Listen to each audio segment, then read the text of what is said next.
All right, so Logitech just released this brand new Yeti Orb microphone. We're gonna take a look at that and how it compares with the classic Blue Snowball USB microphone for just around the same price. But of course, you know that newer doesn't always mean better, especially in the world of microphones. So we're gonna look at how these compare, which one sounds better, and which one you should probably buy if you're in the market for one. Let's go. Okay, so let's jump right in with a little sound comparison test with the default settings, starting with the Logitech Yeti Orb. All right, so I didn't actually need to change anything. I just raised up the microphone a little bit, but this is the Yeti Orb on its default settings, its default color, green in this case, and this is what it sounds like out of the box. There's nothing tuned with it in Logitech G Hub or in OBS with any audio filters. And by the way, there's nothing on this microphone that you can tune in terms of hardware switches. There are no high pass filters or gain controls, for example. So just to hear what it sounds like, and now we're gonna move over to the Blue Original Snowball. Okay, so now we're on the Blue Snowball microphone. This is a model that I bought in around 2020. It was manufactured in 2019. So it's not the ICE version, which means that it actually has two different microphone capsules in it, meaning that it can do omnidirectional pickup pattern. The Blue Snowball ICE version only has cardioid pattern because it has one capsule in it. The other advantage of the older one is that there are 3 different audio modes that you can switch from. By default, it's in cardioid pickup pattern with no dBs of pad. I can also switch it to setting number 2, which I'm going to mute my audio for a second while I do that.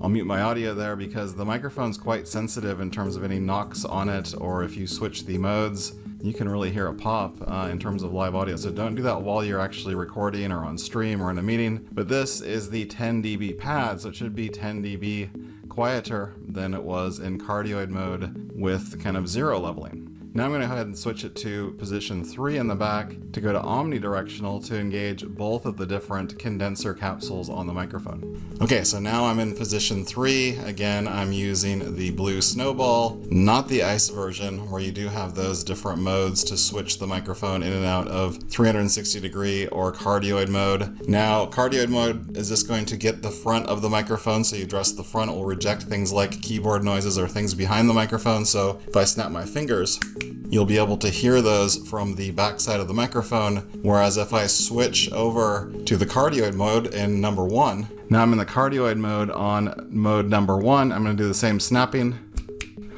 just to see what that sounds like. It should be quite a bit more muffled now that it's in cardioid versus omnidirectional, so you can hear the difference there. Okay, so from here on out, I'm going to stay on these 2 microphones and kind of switch between them. I'm going to stay for now on the Blue Snowball. So just a little bit of history, since I'm on the Blue Snowball, it was introduced in 2005, about 18 years ago, by what was called at the time the Baltic Latvian Universal Electronics, or Blue Company. It's now owned by Logitech after passing hands one more time in between. And I have to say, from the Logitech perspective, I really like what they're doing in terms of making their moves and going into more of the streaming and peripheral side of things, the audio visual, even lighting, those types of things, to really come up with a very broad set of categories of products that they're releasing to really help the overall work from home and streaming market. And as you've seen, you know, with both of these microphones, they're both kind of spherical in shape. The Blue Snowball is a little bit larger in terms of diameter than the Yeti Orb microphone. It's quite a bit smaller. It's like a softball compared to maybe a baseball in terms of sizing. They're both USB microphones. They both have a lot of similarities in terms of, I would say, even sound signature. The one thing I would say is the Snowball has a little bit more in terms of propensity for plosives, and I think that's because it doesn't have the same high pass filter low end cutoff that the Yeti Orb has at 70 Hertz. So in terms of design, you can see they both kind of look similar in a way. The Blue Snowball has a bit more of a retro look, whereas the Logitech Orb has a bit more of a modern look and feel to it. No metal exposed, no, you know, it's all just kind of cloth and plastic. Both of them are very plasticky though. In terms of the stands that come with this, the Logitech Orb comes with its own stand. I would say it's a little bit too short in terms of how you're going to use the microphone to get it close to your mouth. The The Snowball comes with a metal stand, which is a bit better in terms of the height of it, not by much because the microphone's a bit bigger. And that retroness, unfortunately, on the Ice version as well as the version I have, continues on the Snowball. And I say unfortunately because it still uses a mini USB cable to USB-A, whereas the new one, the Yeti Orb, it's using USB-C at the back of the microphone and then terminating to USB-A on your PC or your Mac.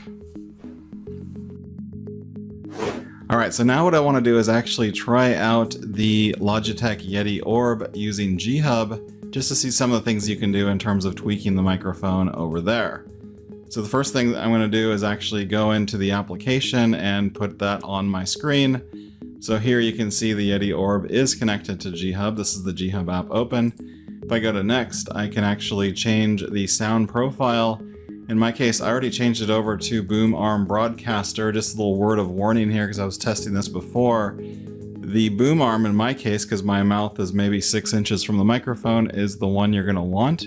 If you have that in the kind of default desk stand and you go with the desk broadcaster or natural type tones or bass boost tones, it's going to turn the gains up quite a bit and get really loud. So I didn't do that here just to kind of save your ears. So I'll go ahead and keep it on Boom Arm Broadcaster, which should hopefully lift up the bass tones a little bit and give it more of that kind of radio sound to it with a little bit of presence up top.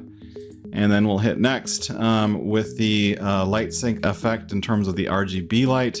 We can change that from fixed if we want to a cycle. And here we can actually start to play with some of the different audio capabilities of the microphone. Now the cool thing is there are a ton of different filters that you can set up for the microphone. So for example, noise reduction, a noise gate, a compressor, which basically keeps the levels more or less in sync or within kind of normal ranges, a depopper for plosives if you have a bit of a plosive thing going or having pop noises in the background, for example, de-esser to get rid of some of the S sibilants as well, and a limiter in case you are screaming into the microphone, getting really excited. All of those things will help you there. And of course, if you hit reset, you can bring everything back to the defaults. I'm just going to go through the different Boom Arm default settings so you can hear what they sound like. So this is Boom Arm Broadcaster. Now I'm in Boom Arm Bass Boost, and you'll see that it took away some of the kind of default signal cleanup things or things that we just set as well. And if I go back to Boom Arm Broadcaster, kind of a palette cleanser to back to what we were before, and Boom Arm Increased Clarity will actually bump up the kind of more high-end frequencies. I don't really love the way this sounds, but you'll be able to hear it. And then Boom Arm Natural, and I think that probably sounds closest to what is natural and what we heard from the get-go in terms of the sound profile of the microphone itself. I'm going to go with Bass Boost in this case and leave it there, and then I'm going to go into some of the effects just to see what you can do. You can actually change the way your voice sounds if you wanted to say something like Demon. You want to hear what that sounds like as the Demon, or DJ Robot, but there's a bunch of different sounds that you can actually pick from on this microphone through Blue Voice.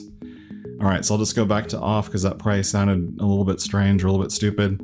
So I'll go back into the microphone mode. And just to show you one more thing that I really like about this kind of as an audio file type feature is if I go into the 3 dots, I can actually change the different frequencies in terms of their shelves and how much their roll-off is. So based on width and how narrow the queue is, I can either make it wide, so it's got a very slow roll-off on each side of this frequency, in our case 100 Hertz for the low end, but I can move that frequency range around as well. 5 Hertz is outside of the human ear audio range, which is kind of 20 Hertz to 20,000 Hertz normally. And then 450 Hertz is more where the kind of nasal tones are, so you can scoop that out, which we've done here.